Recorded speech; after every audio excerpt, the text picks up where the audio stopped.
When we began talking about Am Shalem in public forums in English, one of the first phone calls I received was from a good friend of mine, Yishai Fleisher, who said, "Wow, I have to be a part of this. This is a movement which is going to address the core issues in Israel, and I need to be a part of this." He's fluent in English, Russian, and Hebrew, and he lives on Har HaZeitim. He lives on the Mount of Olives with his wife and his 2 children. So we figured there could be no one better to present the treasure of the history that we returned to in 1967, other than Yishai. It's an honor to call upon Yishai Fleisher.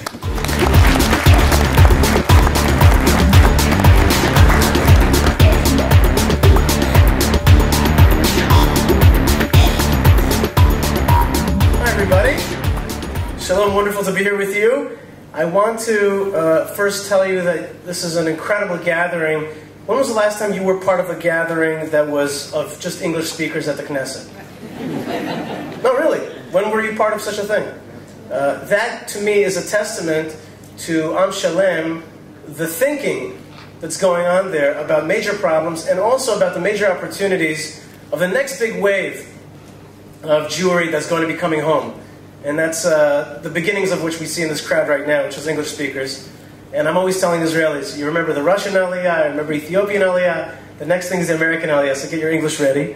And I'm extremely, really, and I'm not just saying this on a political or because I'm standing here, really to me, this is a crowning achievement that English speakers are coming to the Knesset, making their voices heard, and that is a testament to Rabbi Chaim Shalem, who is really one of this generation's leading thinkers, and Rabbi Dov Lippman, who's doing such a great job at bringing us together behind a movement and a new idea in Israel that is so sorely needed. Sometimes if you listen to old Knesset talks, you're hearing the same. In 1950, they're still talking about the same thing today as they talked about back then. The fact that we are talking about new things has tremendous implications. Today, we're going to be talking about Yom Yerushalayim, and we're in Yerushalayim. And I want to tell you why I'm in Yerushalayim. I actually lived in Beit El for 7 years when I made Aliyah, beautiful town. It's in the news a lot lately. And there's a reason why I moved to Yerushalayim about 1.5 years ago. And it went like this. I was in New York City. I was speaking at OZ. Right? You guys remember OZ? And it's so nice and so plush and so pleasant. And my wife went out to buy some sugary jelly bean candies. And she got excited about that. And I thought to myself, this galut, this diaspora is too strong for us. How are we ever going to break out of it? How are we going to break out of this sweetness, this sugary, jello-y sweetness of New York and its comforts and everything, wherever you are from the diaspora? But the point is, New York has a great gravitational pull on us. So I did what a Jew does. I prayed. After the lesson that I gave at OC, I prayed. And then we were davening Ma'ariv, we were praying the evening prayer, and I said, God, please help demagnetize this diaspora and somehow make Jerusalem the center of our yearnings. Make the gravitational pull of Jerusalem pull us in. Next day I was on a plane to Atlanta, Georgia, and I meet there my friend Andy, who is a successful man, and he says to me, Yishai, you know I've got a new apartment in Jerusalem on the Mount of Olives. I said, Andy, I want it. I want that apartment. He said, you haven't seen it. I said, I don't care. I prayed for Yerushalayim, now I want Yerushalayim. Will you give it to me? I'm living in that apartment today on the Mount of Olives. And that is because I sensed that we have to have a yearning, a jealousy for Jerusalem. Another little story, I was just in St. Louis, Missouri, just last week. I saw the arch. What a beautiful thing. Have you ever seen the arch? It's a mind-blowing monument. And all I could think was, God, we need one of these things in Jerusalem, but in gold. And that is the mindset of a Jew who is yearning for Jerusalem. Who's yearning for let's call it Jerusalem first, supremacy of Jerusalem, the beautifulness, the unity of Jerusalem. We yearn for that so much. Now from my window on the Mount of Olives, I see the graveyard, of course. How many Jews are buried on the Mount of Olives? 150,000. And it's what you see usually from the Kotel, but it wraps all the way around. And to quote a line from The Princess Bride, they're dead, but they're only mostly dead, right? Because they are very much waiting to arise again. So that's to the right of my window. To the center is the Temple Mount. the great center of our yearnings. And to the left is the Churva synagogue, this kind of white dome that has been reconstructed. And of course, all around me, by the way, is the Arab neighborhood that I try to live in as much peace and neighborliness as possible. I began to explore the Mount of Olives, and I started finding tombs. I had a book, and I started just walking around. I like tombs. You know, they're a captive audience. They don't interrupt. And so I went there, and I found the tombs of Chagai, Zechariah, and Malachi. Chagai, Zechariah, and Malachi are basically the last prophets in Jewish history. And their call is for the rebuilding of the second temple and the promise of a third temple as well. So their prophecies are of rebuilding in their time and a time that maybe is ours. Then I found the tomb of Yehuda Leib Alkalai. One day they'll write a book about him and they'll call him Herzl's rabbi. You know, there's a myth that Herzl was completely detached. It's not true. His grandfather was one of the main students of Rabbi Yehuda Leib Alkalai from Sarajevo. And Rabbi Yehuda Leib Alkalai was basically one of the first Zionist rabbis. And he had crazy ideas, like maybe we should gather a Zionist Congress together. And maybe we should have a central bank, like a Jewish National Fund, that would buy up land. And somehow these ideas filtered right down into Herzl's mind years down the road, and he actually made these things happen.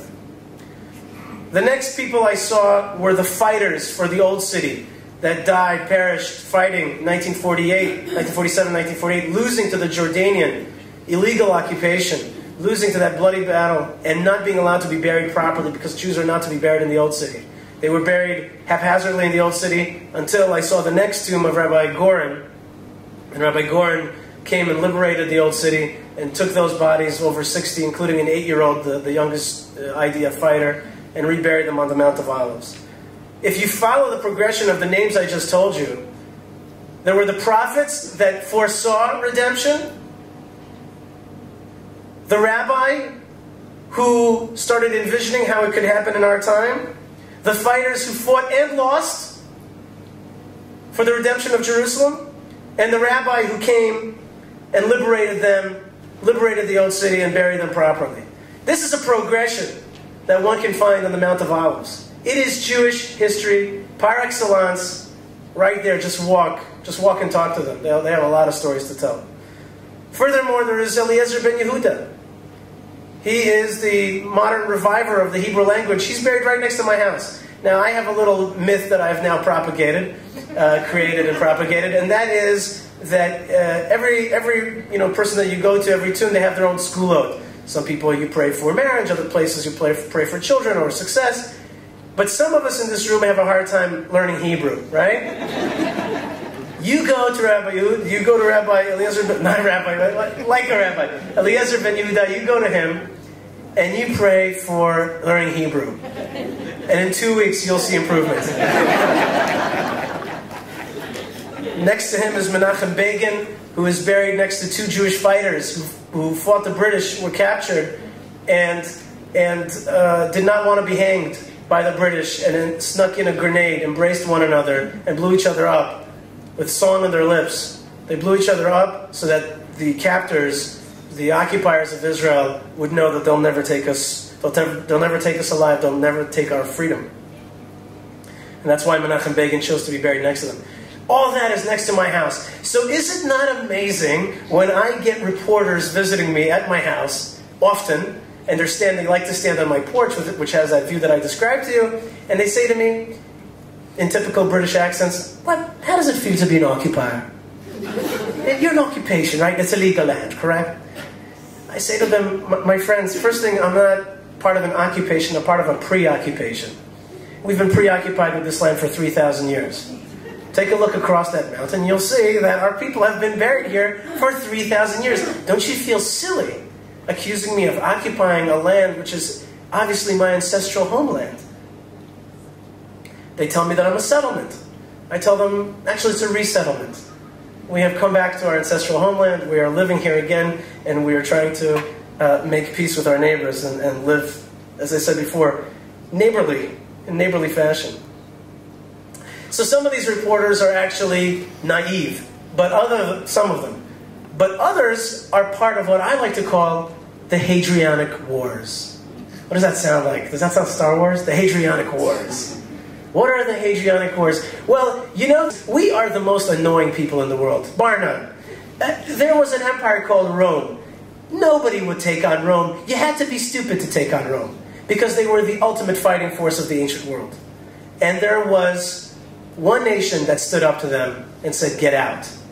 That was the Jews. And we lost. Big Holocaust, destruction of the temple. But we had the audacity to stand up again, a second time, and to push off the empire that would take away our liberty. And we lost again. But Hadrian, the emperor who destroyed the Jewish Commonwealth in its totality at the end of the second revolt, of the Bar Kokhba revolt, he figured out you can't kill the Jews by just killing them. They just keep coming back like the lizard's tail. Instead, you have to erase their memory. And so he went on a campaign to destroy the name of Israel, and he called it Syria Palestina. And he took away the name of Jerusalem and called it Aeola Capitolina, an international capital. Interestingly enough, in 1947, 1948, the Vatican out of Rome, Italy was thinking about a great idea. How about we internationalize Jerusalem? That's a good idea. Same idea that Hadrian had 2,000 years ago. Aeola Capitolina, it's a capital for everybody. And so he sought a campaign to destroy Jewish memory and Jewish history. Now that is why Jordan, when it occupied Jerusalem, one of the first things it did is it lined the synagogue, the Churva synagogue, with explosives and blew it up, so that you would forget that there was a Churva synagogue, so that you wouldn't know that there was a place to go back to. You would forget that there was a Jewish presence in the old city of Jerusalem. And that is why what I like to call the great historian, Yasser Arafat, was able to create absolutely amazing new history. For example, telling us that the Western Wall was never Jewish, that Kever Rachel was actually the tomb of some sheikh, a sexton of Muhammad. New history to erase our connection to Jerusalem. And finally, our newest foe, Ahmadinejad, who at every turn says two things. One, you're not from here. You're not from the Middle East.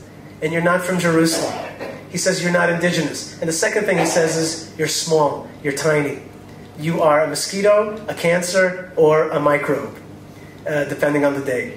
And the answer to him is that we are indigenous. We are from here. By the way, we predate you in Persia by 1,500 years. We predate Islam in this region. Our father, by the way, are there any Iraqi Jews here? No, my friends, we are all Iraqi Jews. Abraham is from Iraq. And then he moved to Turkey. And then he moved to Egypt. And then to Israel, then to Egypt, and back to Israel. He is a true Middle Easterner. We are from here. Our history is here. And nobody could take that away. And Ahmadinejad's recent proclamations to call for a global march in Jerusalem failed. And they failed for only one reason. Because of our staying power. Because we're not going anywhere. And I'll finish up with one little story that I want to tell you from my life. It happened to me about a year ago that I was jogging. You all know that it's not comfortable to jog with a pistol, so I left it at home, and I was jogging, and I got to a great place called Emek Tzurim, excuse me. Emek Tzurim is next to the Mormon University, looks onto the Temple Mount, and the sun was setting, the great orange ball in the sky was going down, and what does a Jew do at that moment? Yidav Mincha. The rabbi's in the room, I'm sorry, I was wearing shorts, but I thought it would be better that I would pray the afternoon prayer. I started praying the afternoon prayer, and I was in the middle of the 18 benedictions, the Shemona Esrei, when two Arab youths came up to me, and they're coming closer and closer. I see them out of my peripheral vision, and at some point they're right next to me, and they're stopping my prayer. And they say to me, stop that. And I say to them, stop what? I'm like, you're not allowed to pray here. I said, hey, this is Jerusalem. It's a free city. I can pray wherever I want. He says, yeah, but that's ours. I said, yours? You pray to Mecca. That's ours. He says, all right. What are you going to do? Take it away from us by killing lots of Arabs? I said, killing Arabs? You want to see killing Arabs? Go to Syria. Go to Egypt. Here we don't kill Arabs. It just happens to be that that's our rightful inheritance. And I said to him, you know what, my friend? And probably this is the first time it's said in the Knesset. I said to him, Allah loves you. Allah loves you. He's given you 22 Arab countries. He's given you oil coming out of the ground. He obviously loves you. But this, Al-Quds, Jerusalem, he gave to the Jews. I said to him, do you think we're smarter than you? Do you think we're better than you? Do you think we're bigger than you? I said to him, one thing, my friend, Kulu min Allah. It's all from Allah. Because we can never defeat you. It was by His choice. And the fact that we stand up to the world and keep building in Jerusalem, even though the Bidens of this world don't like that idea and don't think it's helpful, the only way that we're able to do that is because God is with us, as Rabbi Lippman started this program. And so that's what I want to leave you with. The greatest thing that shows our success is our perseverance and our permanence and our staying power. Yerushalayim is known as Ir HaNetzach, the city of eternity, the city of victory, and it is here that we're going to unite English speakers, French speakers, Algerians, Yemenites, Ethiopians. We are coming together as one nation in one united city. Thank you very much.